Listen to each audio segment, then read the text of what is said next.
Here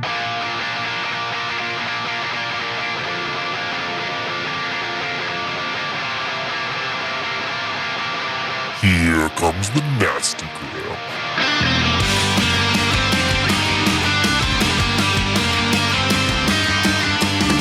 Send a priest to save my soul, forget it. Welcome back to the Nastygram RPG podcast. This is the Boston Masquerade, Chapter 8, Lost and Found. Feeling it too hard is the poison to the heart of a sick. Hey, this is Jake, and I'm going to be your storyteller. And Matt, I'm going to be playing Javi Morales, the Ventru entrepreneur. Hey everyone, Dan here playing Quintus Lazar, the Tremere Blood Doctor. Hey guys. Lobotomist? Sorry. Why is there a question mark at the end? Hey guys, it's John. I'm playing Z, the Bruja hacker who is, he's on the edge. He's about to break. Hey guys, this is Ryan. I'm playing Atticus Finch. I'm not. I'm playing Ethan Crane, the Ventru rich kid who likes to play with guns. This is Josh. I'm playing Larry Murphy, Nosferatu, unfamiliar with the Second Amendment. We just violated their constitutional rights. Congratulations, you actually now own several assault rifles. Wow. You're into animals. You know about bear arms. And we are once again joined in our producer booth. Hey, this is Devin. This time I have 3 Musketeers and Starburst. Switching it up. Keep us up with that snack report over there, Dan. Going over to Devin in the snack shack. Did you not notice the pixie sticks? We literally have them in a side hallway. Breaking news, Starburst has confirmed that they do indeed produce fewer red Starburst than any other color. You motherfuckers. Knew it. Wow. All right, hit that music whenever we're ready to start.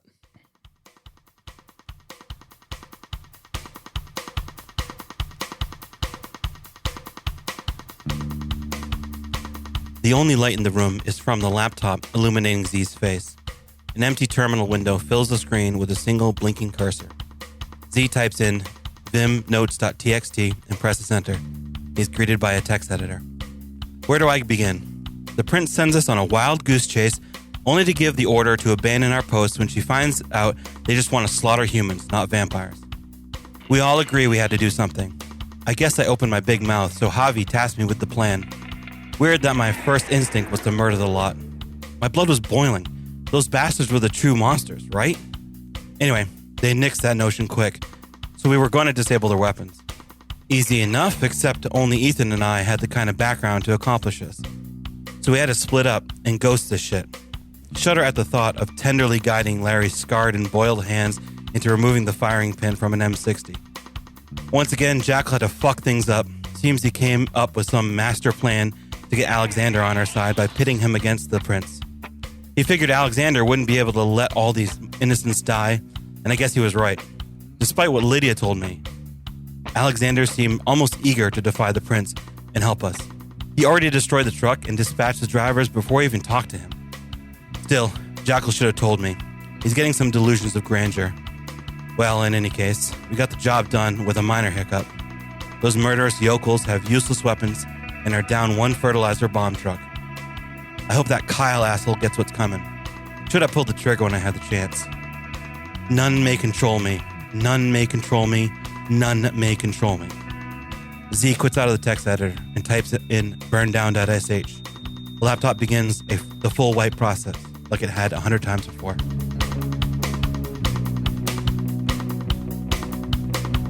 We see the old-fashioned heads-up display of a camcorder showing the time and date in the corner of the screen. 10:31:22, 2 a.m. On the screen, we see a naked man lying on a concrete floor inside a jail cell. The only light in the room comes from a spotlight mounted on the camera shining into his cell. The shadows of the jail cell bars fall over his body like stripes across his skin. He shivers and whimpers softly. We hear a woman's voice. Hello, Brian. I'd like to ask you some questions about Quintus Lazar and Project Attrition. The shadows of the bars start to move across his skin like dark serpents. They bend around him and start to constrict. Quintus, you wake up in the Hotel Encore. It is the middle of the day, and someone is knocking on the door. Quintus kind of sits bolt upright, takes stock of his surroundings for a minute, for a few seconds, and then quickly swings his feet out of the bed and walks across the floor to the doorway. Hello? Is someone in there? Hello? The crowbar is still jammed in the door, right? The door should open, but it won't. And the woman on the other side doesn't know why.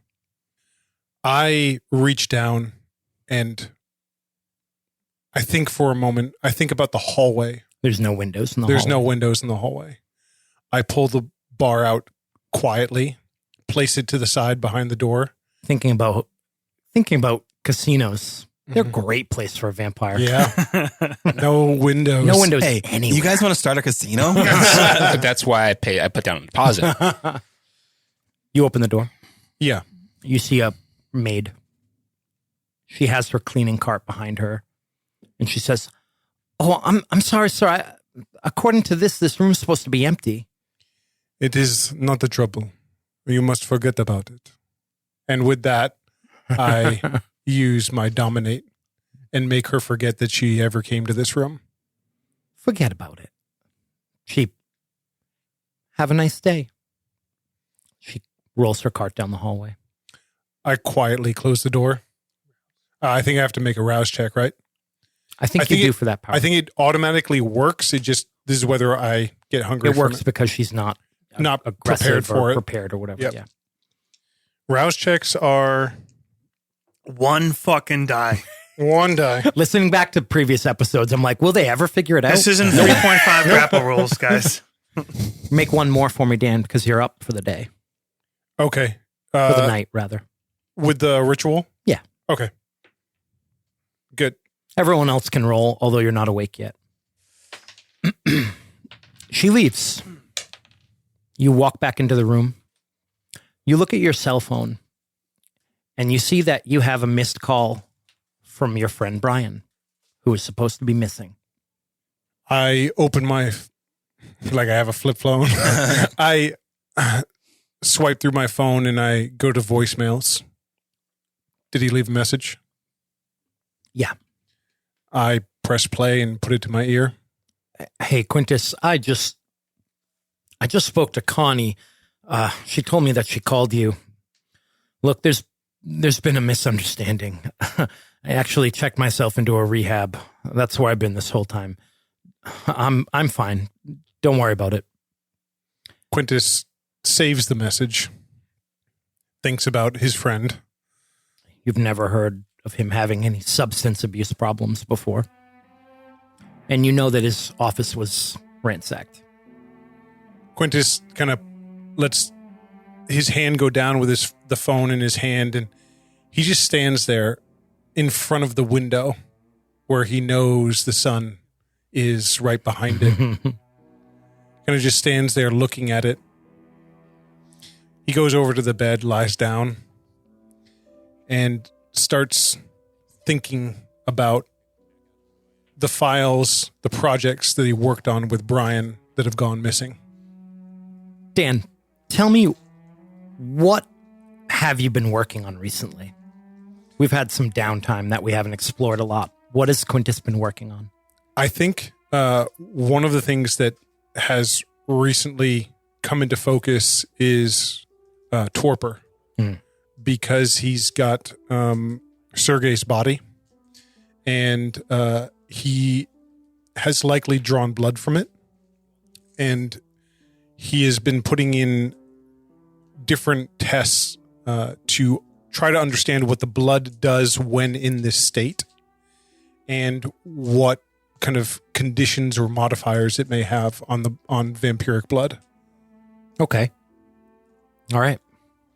You're kind of thinking over your notes, thinking about what you want to do when you get back into the office, back into your lab. And You hear your coterie start to rouse. You start to wake up.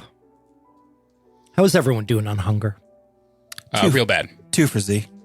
How's real bad, Ethan? 4. Oh, Yeah. That's dangerous. well, I'm Yeah. now at a 3. I immediately text. I think her name. I think it was Becca, who I met up with last time. Okay. And just free tonight. How's Javier doing? Javi's only at 2. 2. And Nice. Larry? 2 for Larry. Okay. All right. I'm 2. 2 for Z as well. Yep. 3 for Quintus. 3 for Quintus. All right. You wake up the next night. You're all pretty relieved to be awake. You're relieved by the fact that you didn't have to evacuate the hotel. All seems well. You all notice Quintus is already awake. There is no rouse check for cloud memory. Okay. Oh, so you're at 2 then, right? Yeah, I'm at 2. What are you guys doing? Any trouble, Quintus? Nothing beyond the housekeeping. They didn't evacuate, huh? They did not. I guess those yokels got the message. Z chuckles. They didn't act either yet or at all. Oh, I'm sure there's some acting going on right now. Alexander says, this is almost the perfect scenario. And we don't have to worry about video? No, scrubbed. You're certain? Yeah. The Queen has a lot of spies. She finds out a lot of things. She's going to want to know why nothing happened. She's going to have questions, mostly from me. I'm not sure how comfortable all of you feel trying to lie to her. My suggestion is that you tell her you left the hotel when she told you to. And that whatever happened after that must have been me. Quintus is slowly nodding. He kind of looks around at the rest of the group. I don't know. That's a lot of weight for you, Alexander. Jake. I don't know how much... Lyra's never been part of Coterie before. Mm-hmm. So I don't know how much I know about it and the rules, but he's been rolling around vampire circles for about 25 years now. Do I know... I mean, is it sort of just an expected thing that the elder is in charge, which in this case would be Javi, and if the prince gave Javi a directive, that would be considered the prince giving us all a directive? In this situation, yeah. Okay. Yeah. He Alexander says, I understood when I pulled over that truck, I knew what I was doing. I actually don't think she's that bad of a prince. But she just went too far with this. She's obsessive when it comes to this kind of thing. The Masquerade especially. But it all worked out, right? Yeah. The secret must remain in this room. He nods. See? Quintus kind of looks around and then lands on Z.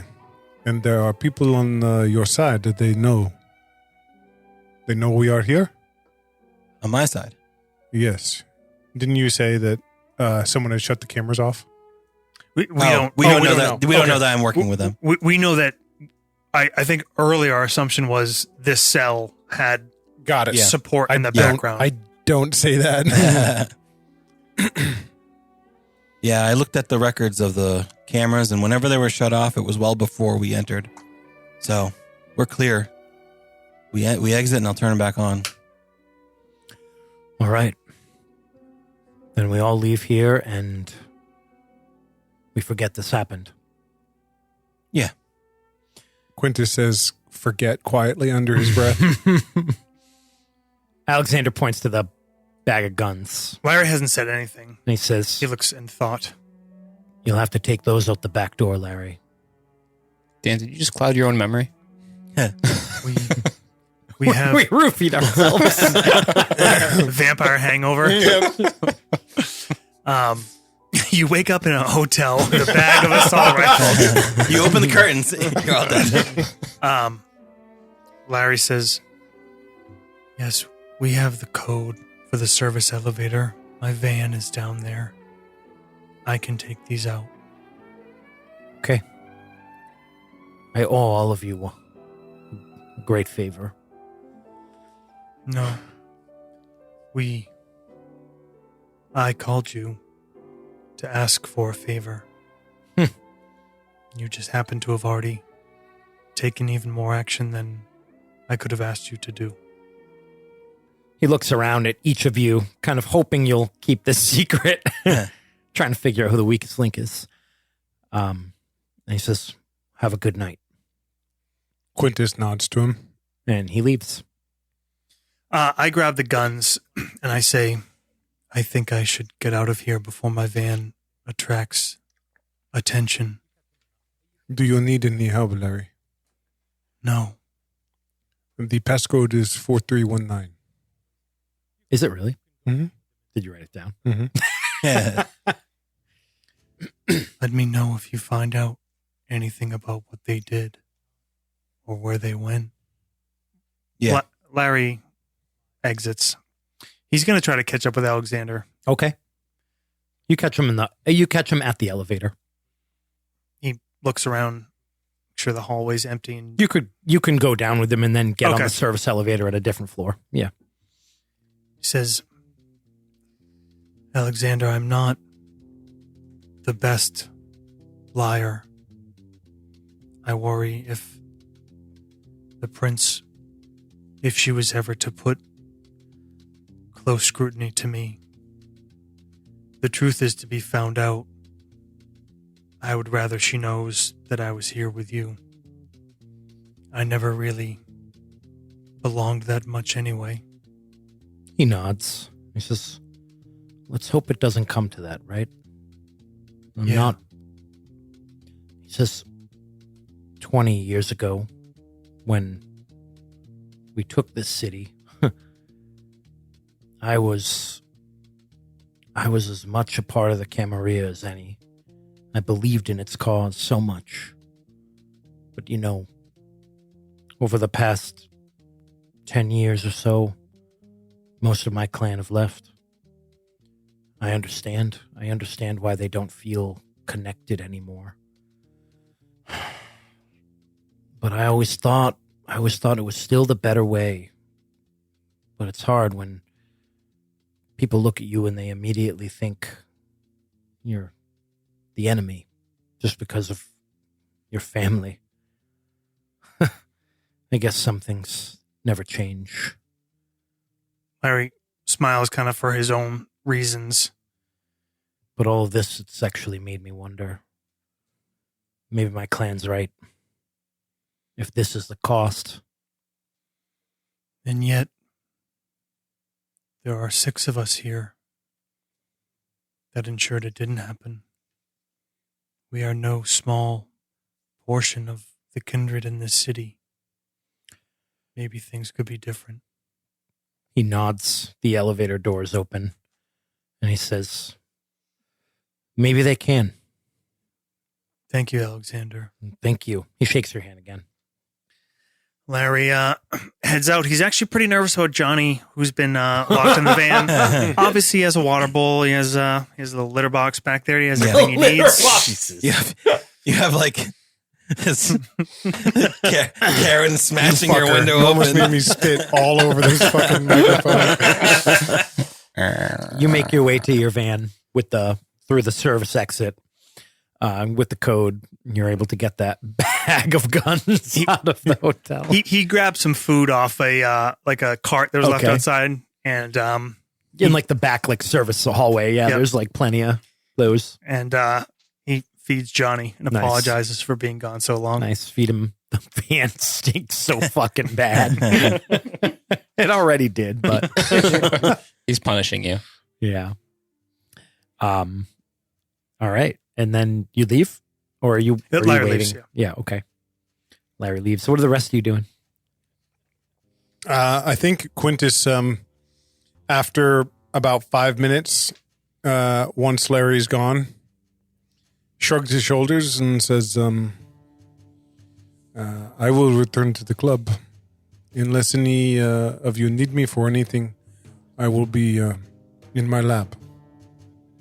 No, I don't think I know of anything. This is good. I could use an easy night. Let's jump ahead a little. Kind of check in with each of you and see what you're doing. Dan, you go back to your lab? Mm-hmm. Let's go there.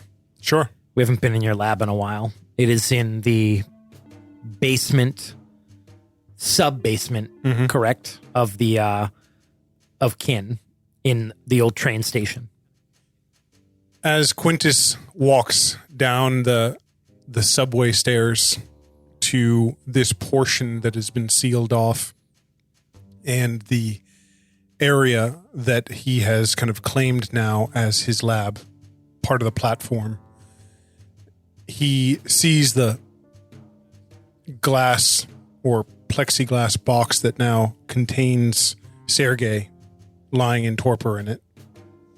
And he has a bit of a flashback.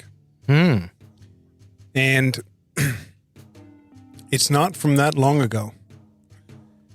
He remembers a long night recently after he had heard about the break-in at his friend Brian's.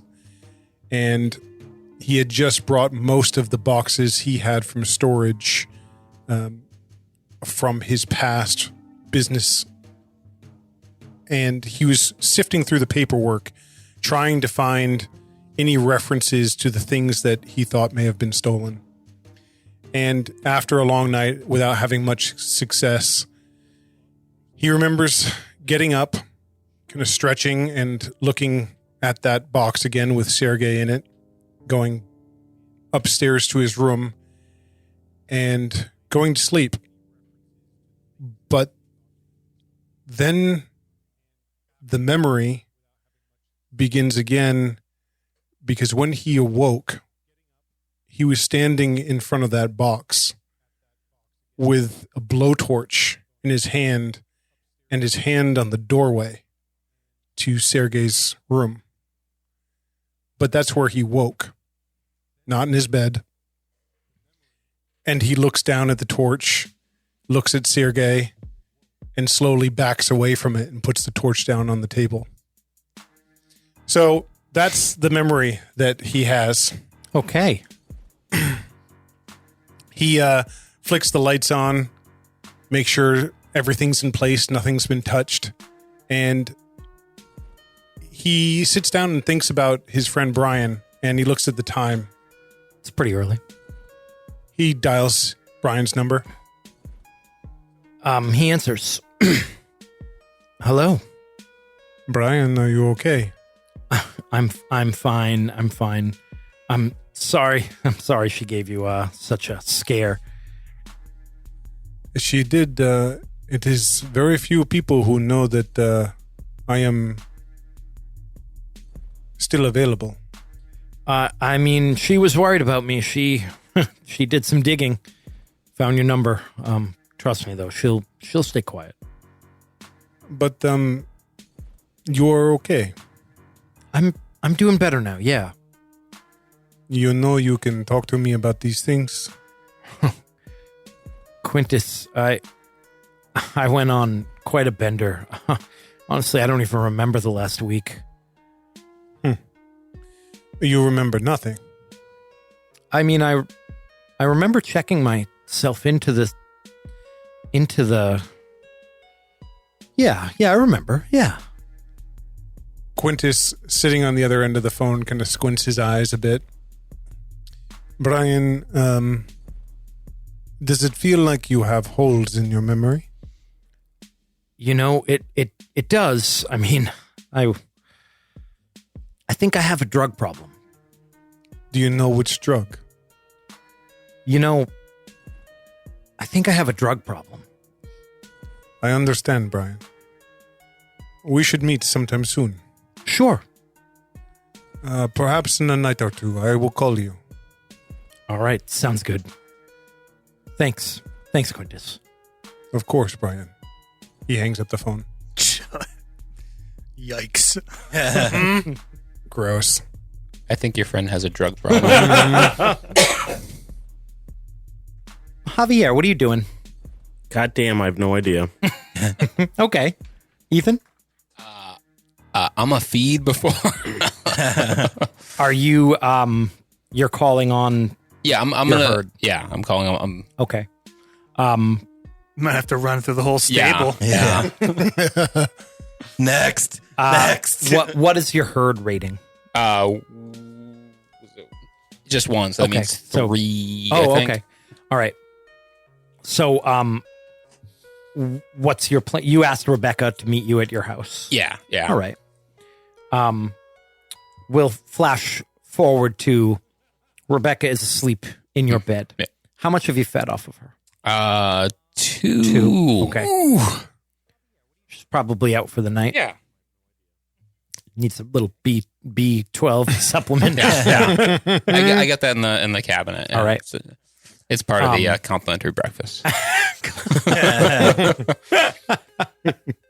A cookie. I love there's just like fucking continental breakfast laid out at Ethan's apartment. Oh boy. Just a maid there, like, oh, want some pancakes? It's Uber Eats. It's about 9:00. Yeah, Rebecca's asleep, and you kind of check her pulse. Yeah. And what are you doing? I'm gonna. She's out. Mm-hmm. All right. I'm gonna try I'm gonna hit up someone else. Are you gonna move on to the next? Yeah. Have them come and meet you in your guest bedroom? Yes. Yeah. Wow. Nice. Yeah. Double dipping. Noise. Yeah. Okay. Give me a feeding roll just for this entire scene. I don't remember what you roll for your feeding style. Do you have? I don't know. If you, oh wait, I have it here. Hold on. Wait, no, I don't. Never mind. But I'm just going to make it up. I'm going to say it's probably subterfuge or persuasion. No, it's probably subterfuge because I believe that persuasion is what John does. And charisma. And you can add it, if you have presence or dominate, you can add that rating to it. I have both. So I add both or just one? John, what do you add? Presence when you do yours? Consensualist?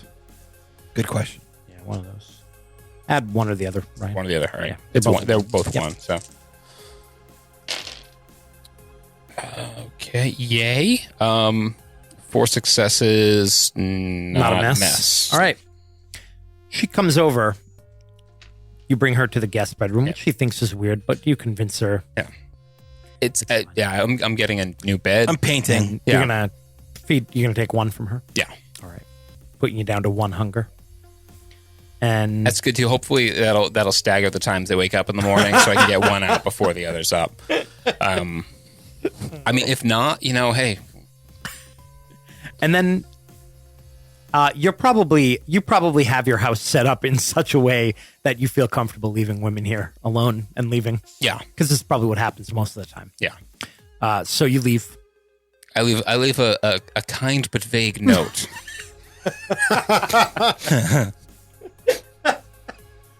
And what's Ethan doing? It's like 10:00 at this point. Yeah, I'm gonna head down to Kin. Okay. And I'm probably I think it's only been a couple of days, but Ethan is desperately he doesn't want to run a club. Like that's not So he's looking that's a desperately lot of looking work for a yeah, manager. He needs a manager. All right. So yeah. Cool. All right. So are you interviewing managers? I think he's probably just asking, like, he's kind of like, not he doesn't want to interview. He's just kind of like softballing people at the club, just kind of like throwing it out there to people, Okay. and seeing who's interested. What who already worked What there. I think mechanically, what I think you should do is next time I give you guys experience, you should spend some of it on an advantage 1 point retainer. on retainer for And that for club retainer manager. could be the club Yeah. manager. So why don't you give some thought to who bites? Yeah. Who's going to be your Yeah. manager? And we'll come back to that scene in a minute. Who bites? We'll get back to that. We'll come back to who actually is going to end up being this person. Z. Yeah. Ezra Cruz. We You've left the hotel. yeah. What are you doing? We go back 15, 20 years. Ooh. Z is an 18-year-old, just graduated high school. And he is in a full-blown argument with his father. I'm not going to fucking Yukon, and I'm not going into fucking business. I'm not following your fucking footsteps, all right? His father says, you're goddamn right going there. I got you paid up. I got you a spot at my firm. You're following my footsteps. Who put this fucking idea in your head? You're going to play around with computers your entire life? What is it? Was your mother? Did your mother put this idea in your head? Huh? Did you put this in his head? This wacko idea? Michael Cruz, his father, grabs Estelle, Z's mother, by her shirt and pulls her close. Did you give him this idea? And this is the first time that Z has seen, he's heard it, but seen the physical abuse that his father is committing against his mother. He pushes her down into the dining room table. You put this in his idea. These ideas of computers. What the fuck is that going to do for you? Z says, fuck you, Dad. Fuck you. That is the night where Z took out all his money that he scammed through his dark web credit card scamming and took his mother away from his father. We flash forward to now. Z is on his motorcycle, driving about 120 miles an hour up 95 into New Hampshire. He gets to the club, Jackal's club, storms in, and throws his helmet at Jackal. What the fuck? Jackal, with supernatural speed, kind of moves out of the way of the helmet. And he says, you weren't supposed to be involved. You're not supposed to be making all of these plans without fucking telling me first. How was I supposed to know that Wamsutta was going to come to you for help? I don't know, but at least tell me that there's going to be a terror plot happening in the middle of Boston, and you're assigning or drawing Wamsutta into this whatever, this plot, this plan. I need to be informed, Jackal. This is my city. You're right. I'm sorry, I should have told you. Yeah. But you wouldn't have liked it. No. And I would have done what I did again. And good thing that we did. Because there's no way in hell Wamsutta was going to get out of there clean. People were going to die. Lots of people were going to die. But it worked. Yeah, thanks to me. Have you lost it? Have you lost whatever shred of humanity is still in there, Jackal? I told you we weren't going to let it get that far. I was ready to call the authorities. And yeah, it would have tipped them off about vampires, but who cares? That's the point. No, Jackal. I've already said this. It's my timetable on this. You're not in the shit like I am. You're not at the behest of her. You know? You're going to cause a shitstorm. And they're going to come for you too. They don't care about you. First Light, the CIA, the NSA, they're going to kill all of you. They're going to wipe us out of New England before we have any chance to do anything good. You're right. And you're right. You're the one that's in danger, not us. This worked better than we could have hoped. And it is because you were there. How about your coterie? Are they sympathetic? They at least seemed okay with it. They took the chance. They knew the risks. They went against the prince. You know what has to happen next. You know what the biggest obstacle in Boston is? It's her. There's a couple obstacles, but yeah. I have an idea, and in the interest of transparency, I want you on board with it. Do you know what the beckoning is? Yeah. Yeah, it's weird that she hasn't been. Exactly, it's weird. We need to find out why she hasn't been. We can try. If she's beckoned, the ivory tower falls. Yeah, and then becomes a boiled tower. Not if there's someone there to take her place. Someone who is respected by both the Camarilla and the Anarchs.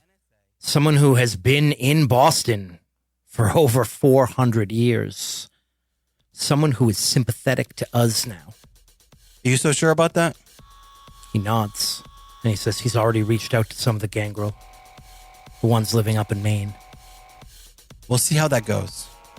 I'm still not 100% convinced. We don't have to act on it. Not yet. Not until we're ready. But the next step is finding out why Fiona hasn't been beckoned. When we're ready.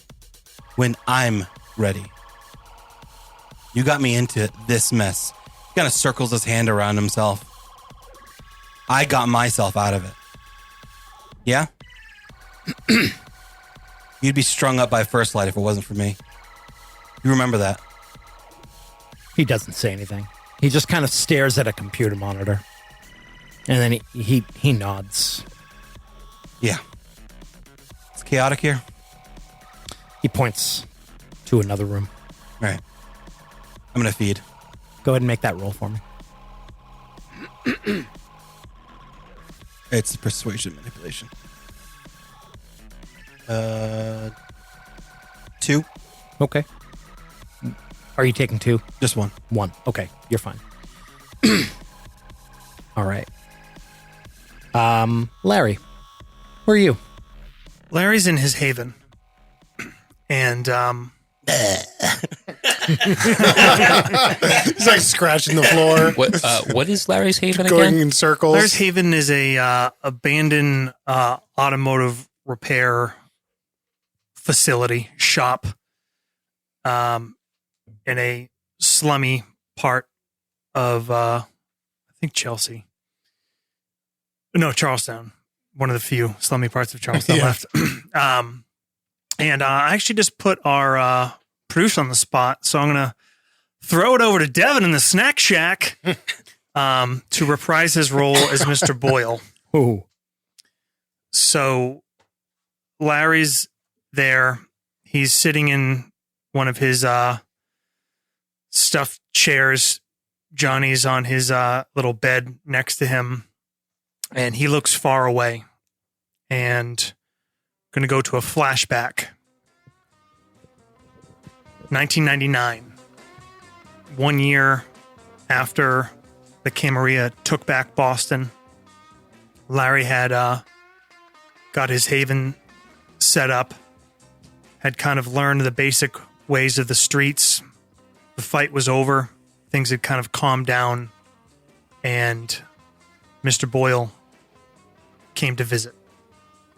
Mr. Boyle walks in. His hands are folded behind his back, but his tongue is playing with a little sore on his lip. Hi, Mr. Boyle. Hello, Larry. The place looks nice. Thank you. Have you found yourself settled in? I have. Would you like to meet my new friend? Johnny, come here. We have company. Mr. Boyle seems unsurprised, but charmed by the little opossum. He crouches down and wiggles a couple of greasy fingers together. He likes you. I like it here, Mr. Boyle. That's good, Larry. Everyone should have a place they call home. This is the first place that's really felt like home for a long time. You know, Larry, he walks around the room. Your home doesn't have to be defined by 4 walls. There's many other places you can go. I just like being able to come back here Good. This place should be safe for you. But there are many places out there where you can learn. Well, I don't know. I have almost everything I need here. Almost. Is there something missing, Larry? I don't know, Mr. Boyle. I mean, I'm glad things are calm now. And the prince seems like everything's under control. They don't need anything from me now, right? I can just exist. Sit down, Larry. I am. Larry sits back down. He spins around. He's been walking around the room, not looking at you He this stood up entire time. respectfully when his sire arrived. Roved? Instead of Johnny hops up in his lap. He pricks his finger and lets him suckle on some blood. the city doesn't rest just because the Sabbat have left, Larry. There are many things that make a city go, and not just kin. There are many moving parts. I think they would interest you if you took some time to look. Okay, Mr. Boyle. I'll think about that. You know, Larry, not every one of us is as kind and thoughtful as you and I. Do you still have loved ones? There are people I care about. Just because the Sabbat is gone does not mean that monsters do not lurk in the shadows of this city. Keep an eye on them if you truly care for them. But be careful. Over the years, they may not understand. The things that happen to them do not happen to you. Okay, Mr. Boyle. And thank you. Of course. Stay in touch. Yes. Cut back to the present. Larry kind of sits up and looks around, looks at Johnny looking about the same, unaged, looks around his place looking not much different, and thinks about the fact that for the first time in almost 25 years, his existence has truly changed. And he's not sure what to make of it. He's sort of become a more accepted peer in the community, part of this coterie, a domain. But it comes with involvement and things beyond kind of what he had considered. So that's it. He's Cool. just thoughtful with Johnny. All right. Thanks, Devin. Nice work. Can I have a willpower point, Jake? So Matt, do you want to do anything? You don't have. Yeah, I think honestly, Javi would just go. He'd go back to the club, but would go in the separate entrance to go to the top floor to go to his sort of tailoring studio space, and he would go into his private room, turn on the light for his background wall, and then he would sit down next to it with his back to it and try to feel the warmth of the lights shining through on that morning sunshine. And he's going to probably meditate and try to sort of center himself and probably sit there for a couple of hours before he'd get up and go over to a chessboard in a corner of the room and stare at it for a little while, make a move, pull out his cell phone, take a picture, and send it to a number in his Signal app. The There's no name attached to the actual number, but if you could see over his shoulder at the of the phone, you would see that any writing is in Japanese characters. Nice. Okay. So I want to take a moment out of role playing to just ask you guys kind of what your next steps are. I'm going to write down some notes just so I can kind of plan ahead, but it's a lot going on in the city, and I want to make sure like anything you guys kind of want to explore or get into gets gotten into. So if anyone wants to just throw out things that plans amongst each other, yourself, collectively, whatever.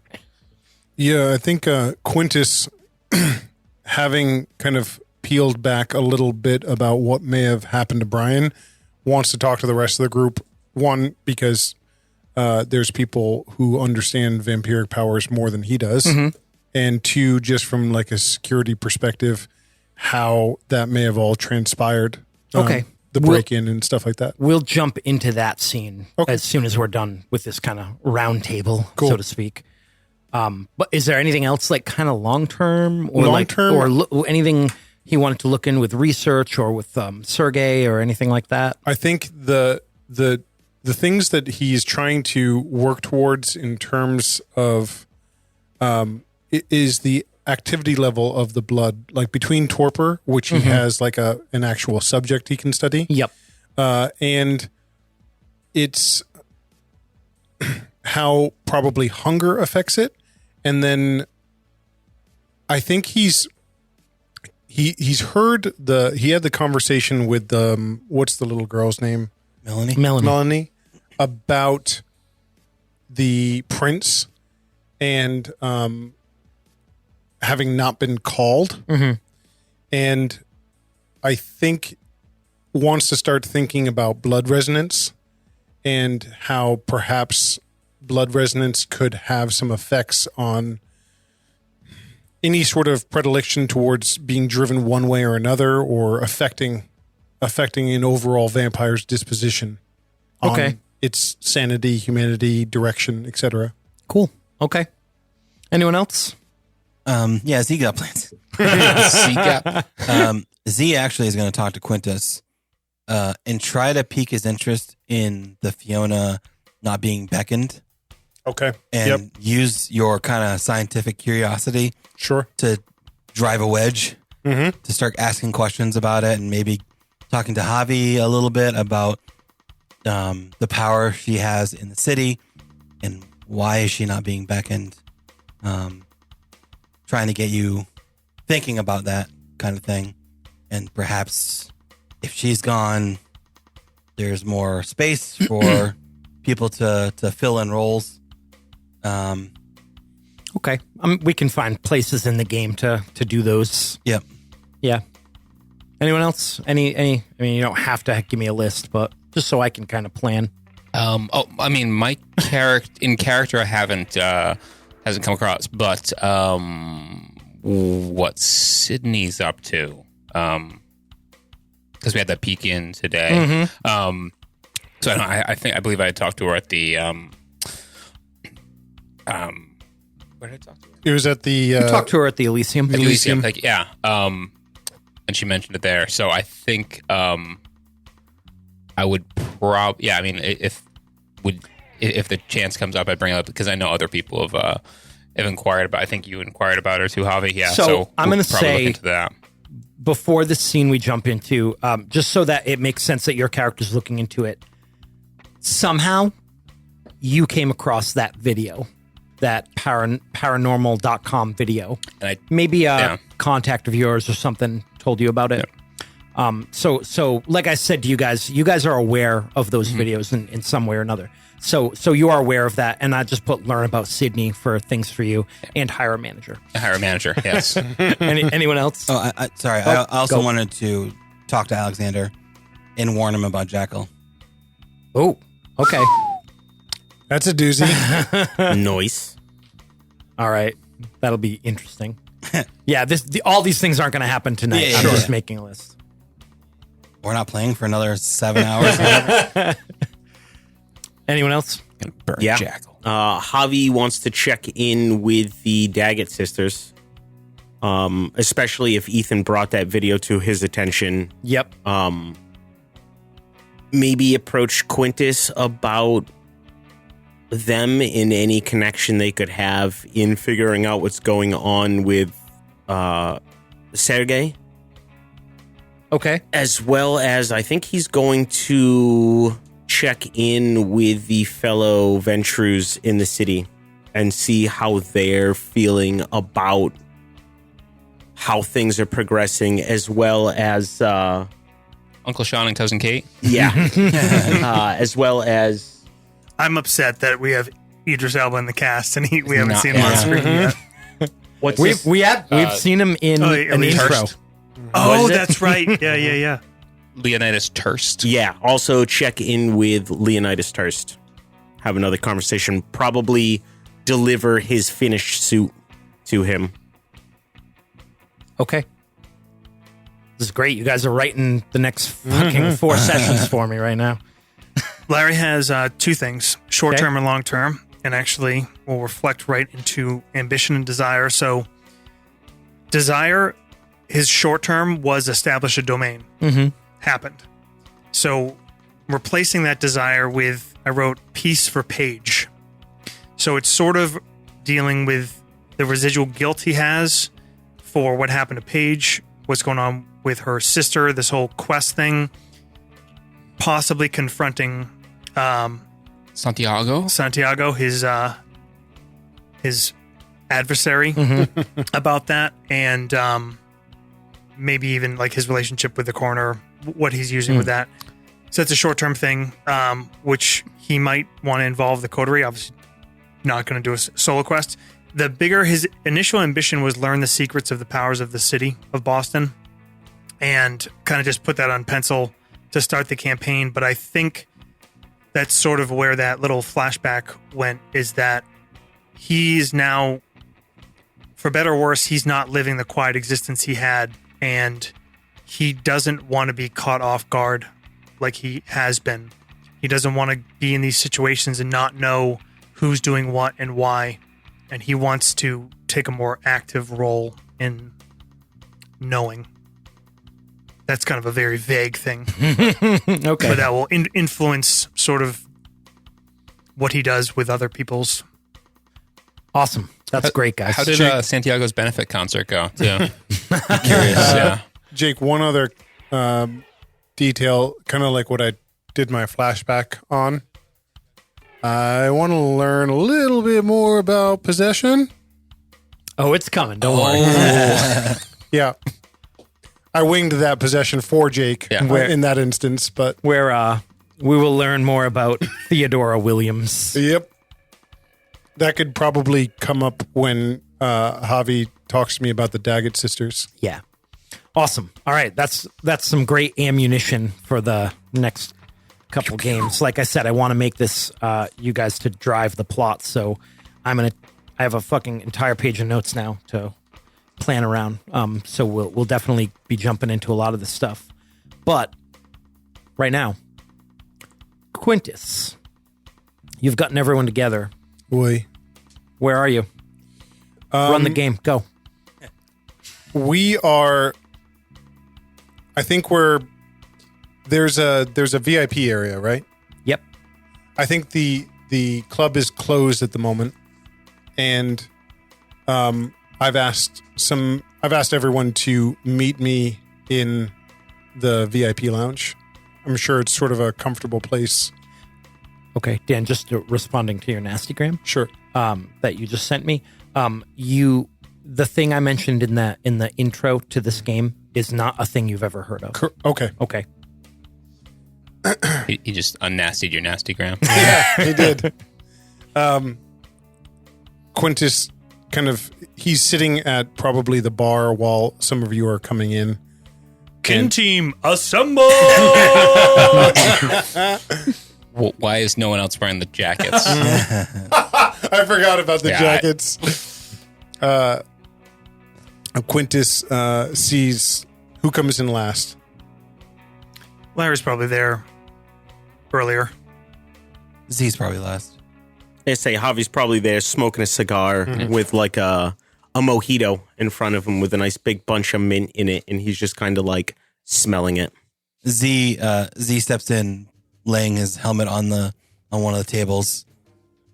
Sorry, I'm late, Quintus. That is not a problem. I appreciate you all coming. I would like to speak to you on a personal matter, but I have a feeling it connects to other kindred in the city. My comrade, my business partner, Brian Cardile. During my mortal life, I worked closely with him on matters of research involving blood. And we were quite successful for a time. But then things went more poorly for me. And I needed to change direction. And here I find myself. But the issue at hand is that Brian, he went missing for a matter of, how many days, Jake? About a week. About 6 to 7 days. And when I pushed him on his absence, his memory sounded like one affected by our powers. I looked at Javi when I say this. Accusingly. The powers that we can compel people to forget, yes? See? But this seems perhaps even stronger. It was suggested to him to believe something else, that he was doing something else. But when you push against the mind, it begins to waver. It begins to break. And I cannot tell you what these people are after. They stole much of our research from the earlier days. Things I am not quite good at recalling. Most of it is in paper file, not on computer. He kind of looks over to Z. But his office now is a modern facility. I was hoping that perhaps with our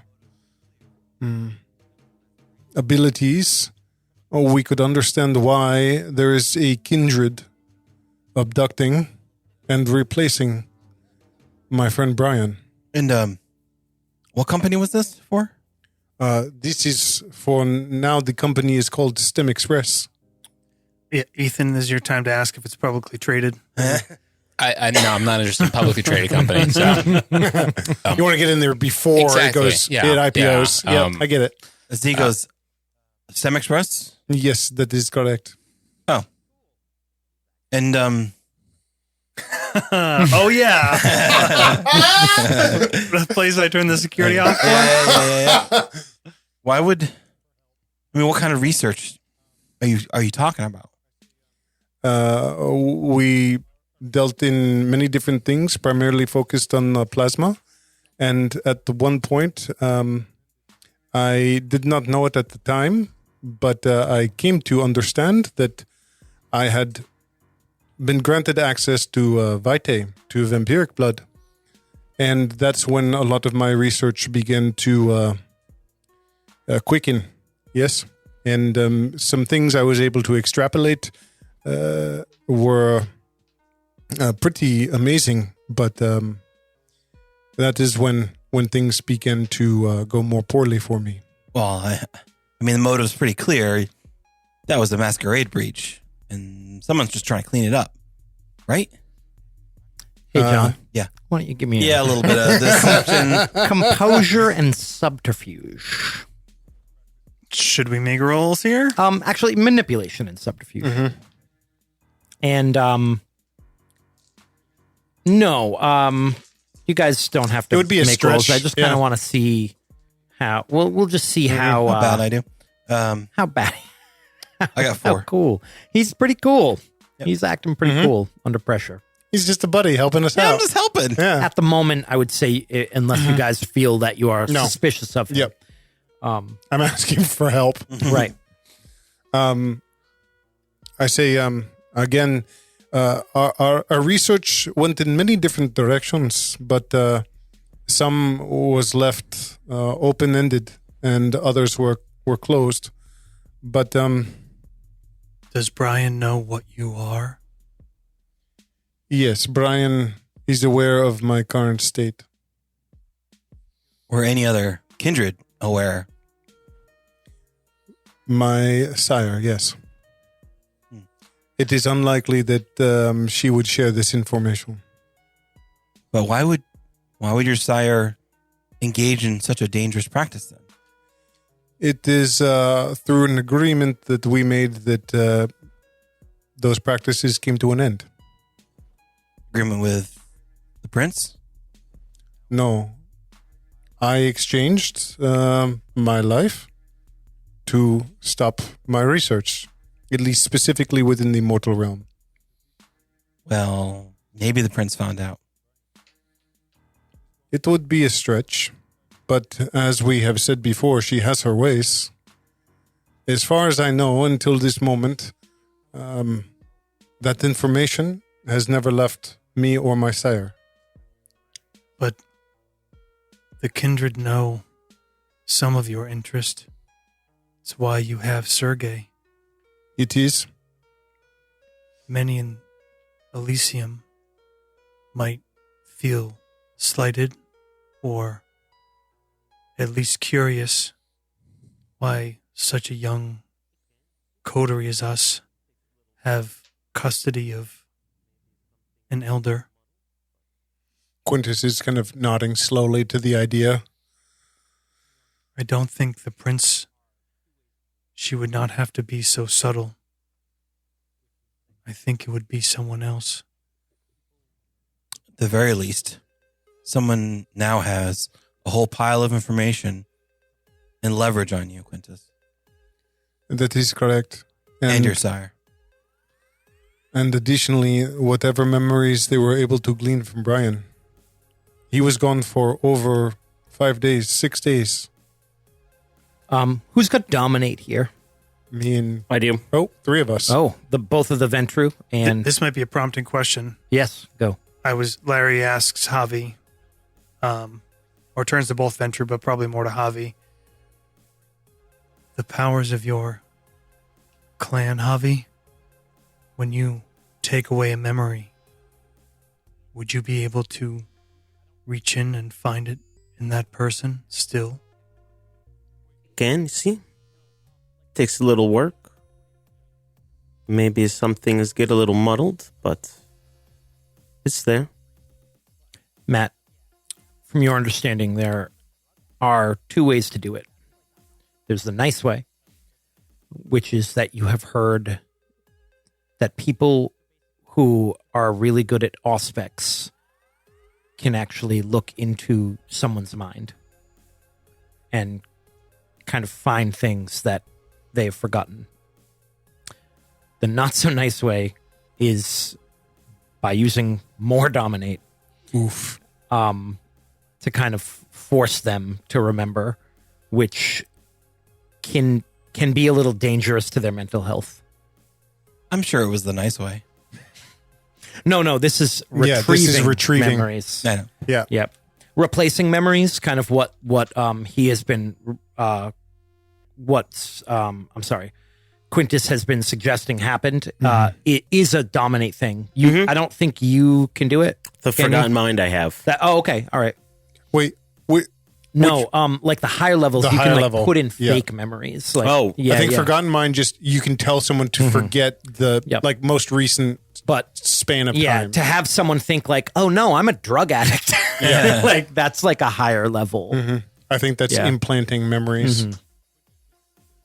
So basically, if you wanted to find out the truth, those are the kind of 2 ways you could go about it. Okay. Well, I can help with one, but the other is out of my range. There is ways to retrieve memories or no? See? Good and bad. Depends on what you want left over.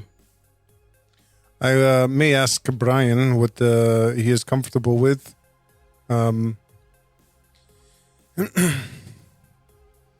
Is the only way to pull the memories through the power of blood? Quintus just says is the only way to pull the memories with the power of blood. See? Auspice? It can be done through a other power, yes? See? You can force it. Doesn't leave much of a person left. And the other way? Cleaner. But it requires the Certain powers of talent. aspects. I see. I mean, he looks around the room, and you do not think that any of us are strong enough? I don't think so, no. I could try. But if you care for this man, a different way would be better. Quintus nods. He says, then there is someone I believe I can ask. Powers of observation are certainly beyond the normal methods. As far as the security, Z, you think that it is likely Kindred related. Is there anyone in the city who is capable? As me? Yes. No. Anyone you know at all that works in those circles? Maybe some of the anarchs, but I don't know anything about those guys. whoever did this was really smart and handsome. I can look into it, see if there's any fingerprints left by. But I think the real concern is finding out who has that info and what they want to do with that leverage. I understand you care about Brian, but we're all now in this. Yes, there is probably a short list of Kindred who can do such things in the city. That will help us narrow the possible people of interest. Yeah. In the meantime, I will set up a meeting with Brian, and I believe if I invite Melanie to assist me, she would be willing to look for the memories that have been lost. It is something that I think she would find fun. Melanie's the little Malkavian girl. Yeah. Yeah, she's Okay. You're going to go call Melanie and set up a meeting and have Brian come here as well. Yep. All right. Anyone want to do anything else in the meantime? Got See, a couple putting hours. his hands on his... You got a couple hours to burn before We really before he should gets find out who did this. before this meeting gets on. There's a couple hours to burn. I can play a round of VR golf in that time. Okay. Quintus asks, is Larry and Johnny. Ezra... No. Larry and Javier are the two that have been in the city the longest, right? Yeah, probably. Yeah. Yeah. Yeah, I don't think I've been there much longer, but I was born and raised here as a mortal, Sure. but 98 I was Well, embraced. do you think Javier was there when the takeover happened, or did he come right after? I think he was there when the takeover happened. So the two of them have been there as long as the city is in Camaria. Okay. I think during that time, he maybe pulls the two of you aside and he says, are there any that stand out to you that possess these abilities to implant a memory, to make someone forget that not a moment, mind you, but a week? That is a powerful ability. Tell you what, why don't we roll some dice? Hot. Right. Let's skip politics. Wow. Wow. and intelligence. I'm glad I made someone else roll that. Okay, I got a politics. Yes, we got to use politics. I want to get a messy critical just to make Jake figure out what the fuck to do with that. Almost, right? I already had a plan. Did you?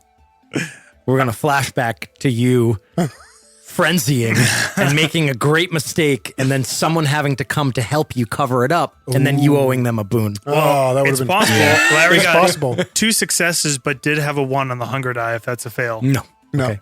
2 successes. 2 successes each. All right. I'm going to give you guys 4 people, 2 each, who you think could do that. And that is going to be basically every Primogen. The Malkavian Primogen, Harrison Geller.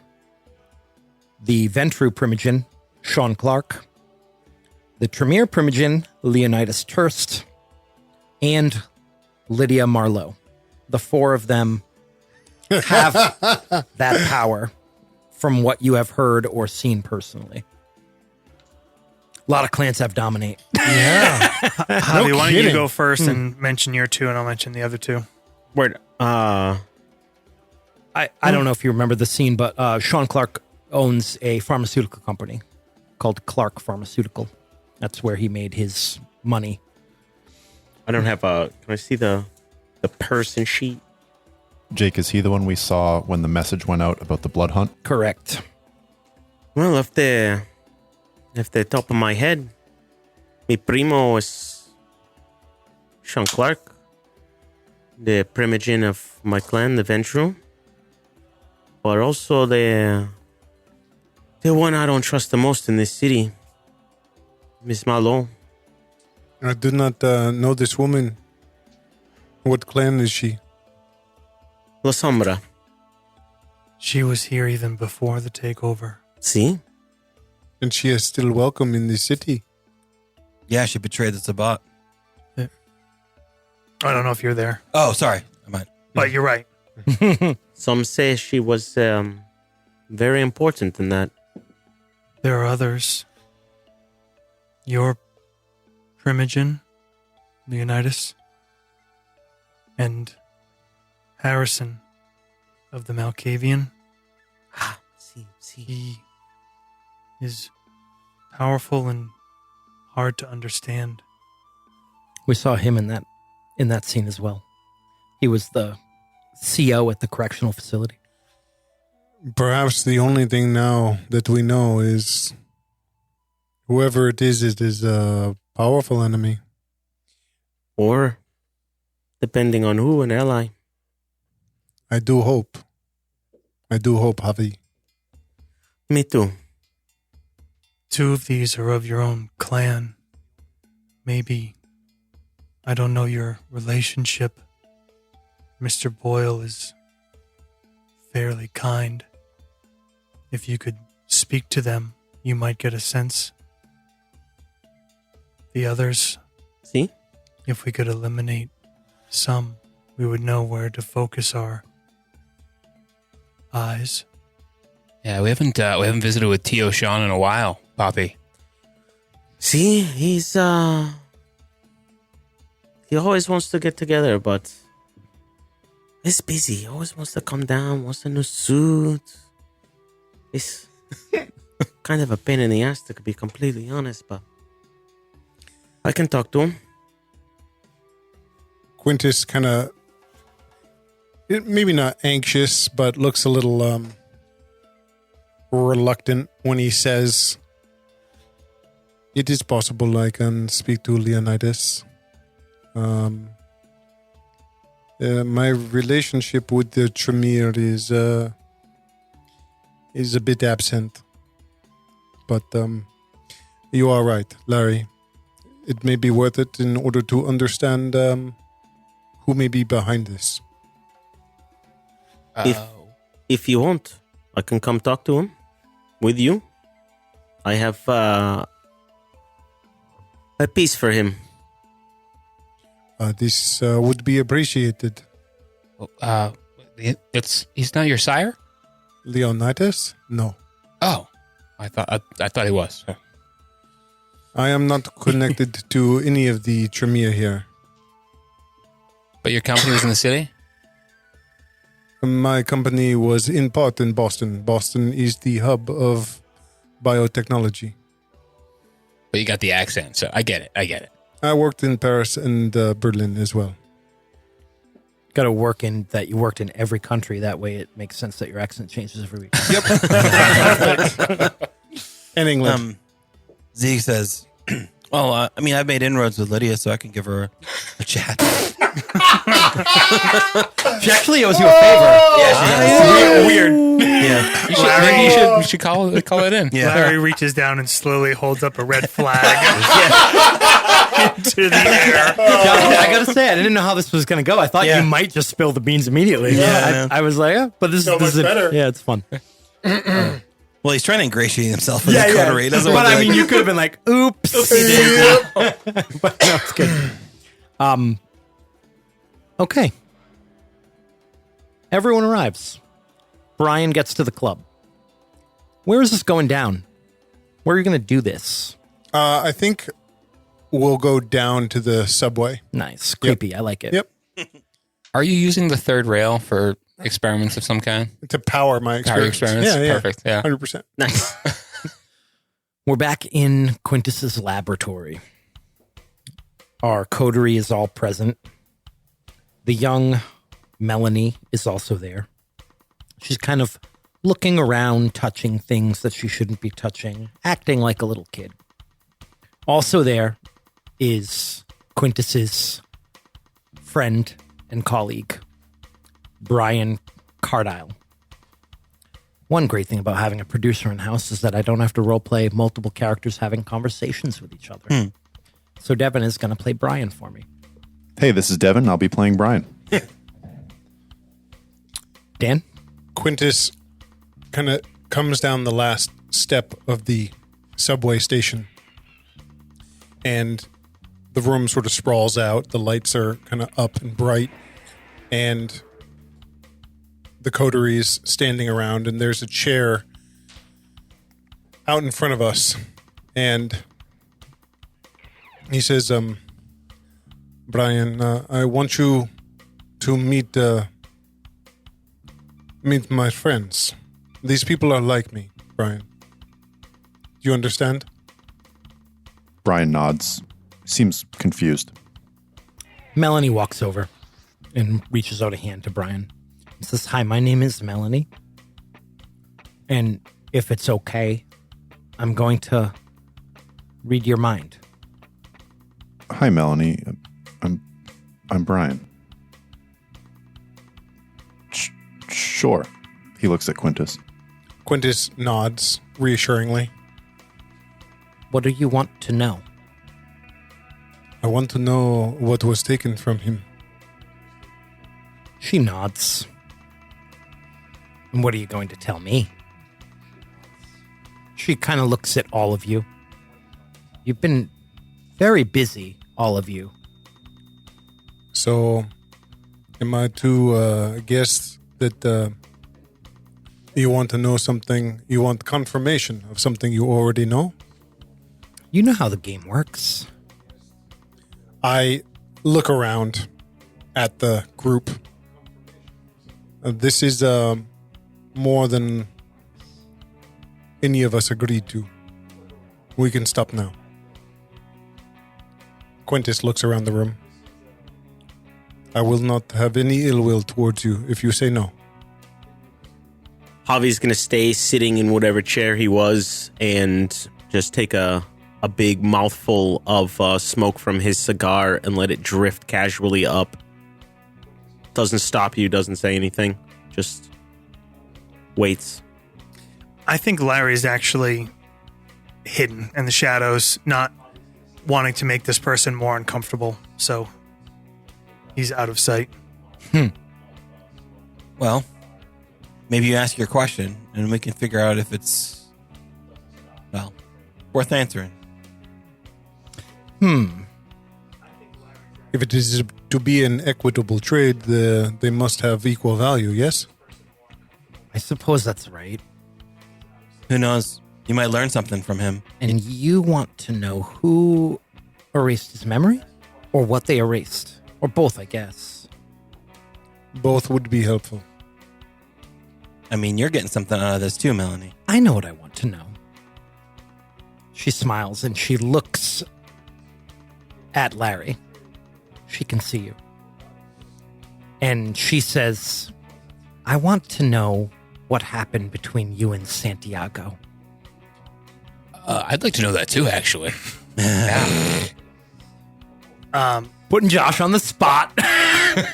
Larry just nods. I mean, don't get me wrong. I mean, the guy's, yeah, he kind of sucks, but I mean, so I get it, but I'm just curious, like, where the hate from your end comes from. Or Larry, his end, I guess. Larry just nods yes and like gestures to continue. I'm looking like not at, I'm looking in your direction, but not at you. Freaking Brian Yeah. out even more, talking to him. The shadows. Brian says, Santiago the singer? And he starts looking around. You're a fan? We have a deal? Okay. Larry nods. Are you ready, Brian? He looks at the young girl. He's disarmed. He nods. One of you needs to talk to him. Try to walk him through what he remembers when it becomes cloudy. I will speak to him. Come, Brian, sit, please. Melanie walks around the chair and stands behind him. Quintus stands in front and says, Saturday, you were working late at the lab. Yes? You were ready to go home, but something stopped you. Someone came to the laboratory. Who did you see? No. There was someone else there, Brian. No. You must remember. No. My computer. My computer turned off. I was sitting at my desk and my computer turned off. I got up. I went to the back room and I turned on a light, but it was still dark. I glance past Brian at Melanie. I'm looking at her, trying to observe what she's doing. She's staring at the back of his head. Okay. Was it dark, Brian? Did it stay dark? No. Yes. I went back into my office. I picked up my phone. I think I was going to use the phone to find my way through the building. But that's when I was stopped. Stopped by what, Brian? Who didn't want you to leave? He's becoming uncomfortable. He's sort of shifting in his seat. He has his arms. He's sort of sitting on his hands, and he's sort of seems to be struggling against something. His face is turned in a... Quintus takes a knee down next to him and kind of puts his hand on his shoulder, kind of reassuringly. We are here with you, Brian. You are not alone. Not like you were then. It is important that you remember. I went to leave my office. It was dark. Melanie whispers, the shadow. He continues to shift uncomfortably like he's fighting against something. His arms are pulled tight to his body. Quintus kind of looks past Brian again. Can you see it, Melanie? Remember the shadow, Brian. No, I can't. I don't remember it. It is okay if you do. You are safe here. The shadow cannot reach you now. There's light all around you. Brian's looking around the room. He's almost shudders at the shadow that the chair and he himself are casting. Brian, look at me. Quintus, I don't want to see it. I don't want to see it. Quintus. I understand. Who stepped out of the shadow?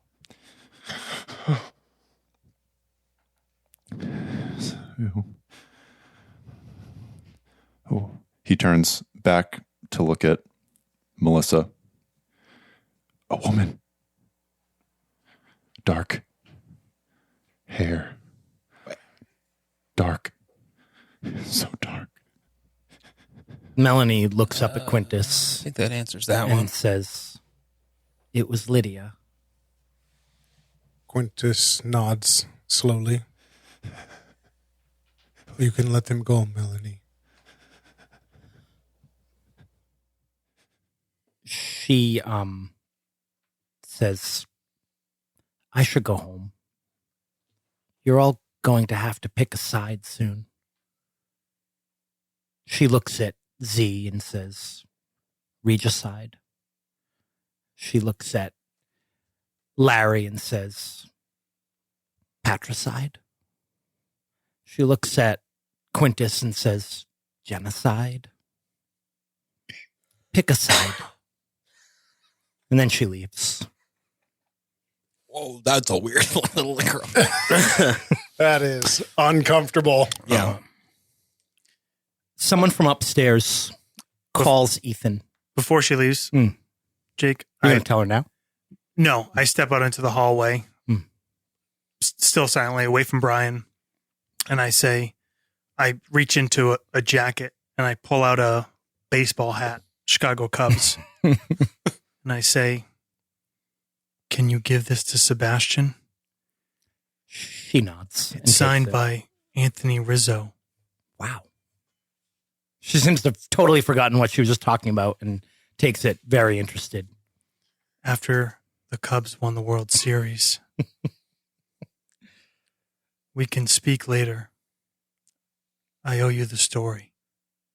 Baseball game, writing that under Larry's notes. You guys are going to a baseball game. Awesome.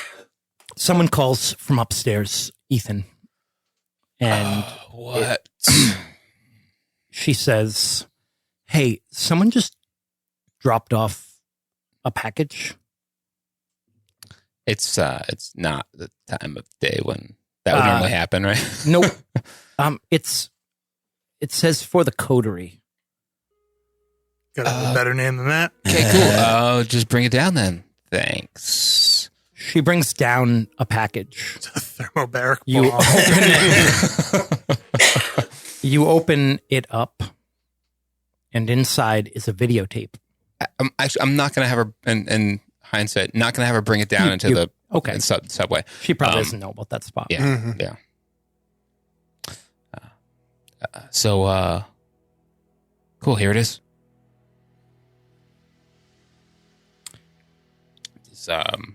It's a video cassette. I haven't seen one of these in a while. Do we have a VHS? I mean, there's probably still one in the subway station. Maybe. I feel like have it- one. That would make sense. I mean, should we all go to Larry's? Movie night at Larry's. Who's getting the popcorn? Let's go to Larry's. All right, we're gonna go to Larry's to watch this. Okay. On the way, I am texting Lydia. We need to talk. Okay. As we're walking up the stairs, and Brian's coming with us. Yeah. I kind of give Brian's shoulder a reassuring squeeze and say, I think whatever was taken from you means that they will not be returning. Do you understand, Brian? He's just nervously looking around, his head swinging back and forth, and he looks at you sort of absent-mindedly and nods. I need you to take care of yourself. I would suggest you take some time away. Perhaps a vacation. Did I do something wrong, Quintus? No, you did not. It most likely lies with me. It is why we had to stop our research. And I don't have the answer as to what, but I will. He looks at you. He has this frown. Looks like he wants to say something, but he can't bring himself to do it. He just says, I'm sorry. Sometime later, you're all in Larry's haven. First time anyone besides Mr. Boyle has been inside Larry's haven. Yeah. So it's this abandoned auto body shop, high ceilinged, still a broken lift off to the side.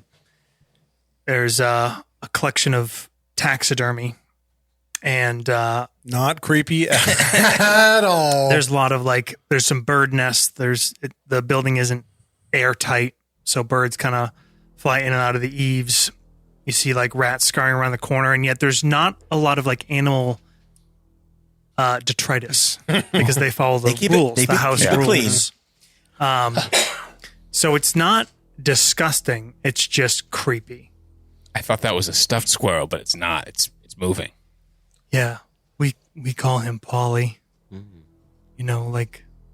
Anyway, he goes over and turns on a tube TV and VCR, and as he does, you see Johnny hop up in a chair like it's movie time. Jake, does the VHS tape have the names of a bunch of movies already written? I don't have many chairs, but anyway. That one's clearly Johnny, so we're going to respect that. I'll stand. It's cool. He presses it in and turns up the volume.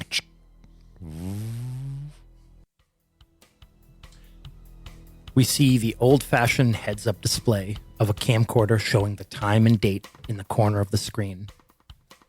10:31:22, 2 a.m. We see Brian, naked, lying on the concrete floor inside a jail cell. The only light in the room comes from the spotlight mounted on the camera shining into his cell. The shadows of the jail cell bars fall over his body like stripes across his skin. He shivers and whimpers softly. Hello, Brian. I'd like to ask you some questions about Quintus Lazar and Project Attrition. Who are you? My name is Lydia Marlowe. Are you going to kill me, Lydia? That depends. If you tell me what I want to know, then no. What do you want to know? I want to know about Project Attrition. His eyes begin to dart. He's thinking quickly as he can.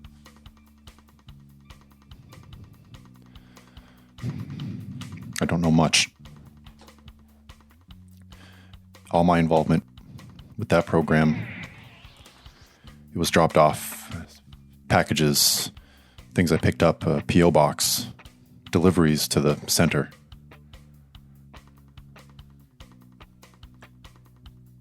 What was the point? It was research. It was research into blood, a virus. There was some government op that was interested in it. Did Quintus Lazar make this? He rubs his head. No, I did. But it was Quintus's research. Does he know about this? We worked together on some things. He asked me to store some documents, hard documents. But I kept some things. What sort of things? What does it do? Scientifically, it attacks proteins, antibodies in the plasma. In plain terms, it's a virus that humans carry, but it only affects vampires. The shadows of the bars start to move across his skin like dark serpents. They bend around him and start to constrict. Why? I don't know why. I just know that the government wanted it.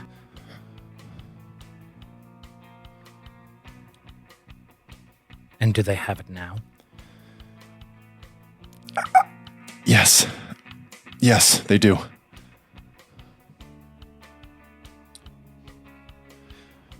Who else knows about this? No one. It was just the person who communicated with me. They were part of this program called First Light. I never met them.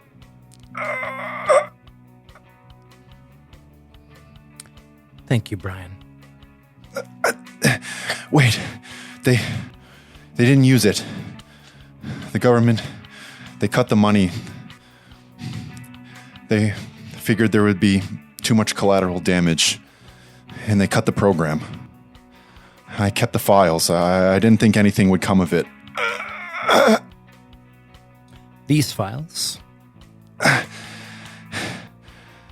He nods, fighting with his body to break the chains around him. Is there anyone else who could have the virus? There was one test subject. I don't know who they were. I was just given samples. The video ends. Z, you get a text from Lydia. Yeah. It says, "Indeed we do." And that's where we'll end. God damn. Quintus was a collaborator. Nice work, Devin. Wheels within wheels. Shout Thanks. out to the producer in the snack shack.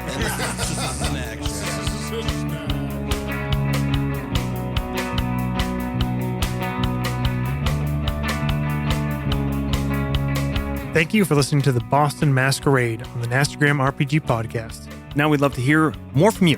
Find and follow us online. We are at Nastagram RPG on Instagram and Twitter, Facebook.com/Nastagram, or the Nastagram RPG Lounge for our community on Facebook, r/Nastagram on Reddit, and at Nastagram 2053 on YouTube. Or just go to the website, NastagramRPG.com, and you can link out to all those sites there.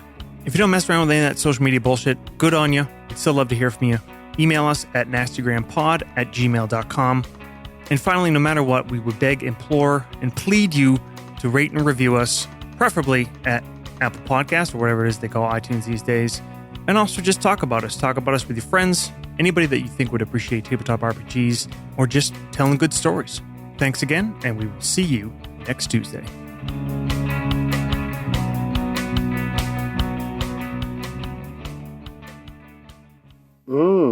That's nasty. Should we wait for Jake? Well muddled. No, we can roleplay without the GM. Okay. We solve all the problems when we become. Yeah, we nailed friends. it. All Done. Hey, who needs willpower? Yeah. Let's vote. Who wants willpower? So I'm the new prince. Oh, sick. Can I be the sheriff? Yes. Yes. Jake just said he took a page of notes. Guess how much notes he's going to come with next session. None. That page. That page. A page. Yeah. How do you like your little producer station? This is great. I can see you guys, and you guys can't see what I'm doing What back I here. propose, Kevin, what I propose is we're going to turn your desk 90. We're going to cut a hole in that yeah. wall. Like So a you have like glass. a window Yeah. glass. Like elevate it? Yeah. Elevate it for sure. Yep. We I got like a little that. stage back there already. I like that. Well, I mean, we got to set up Work Studio drama. B. Right? Studio B. Yeah, right. You know, we could put another fridge back here. You know that, guys, right?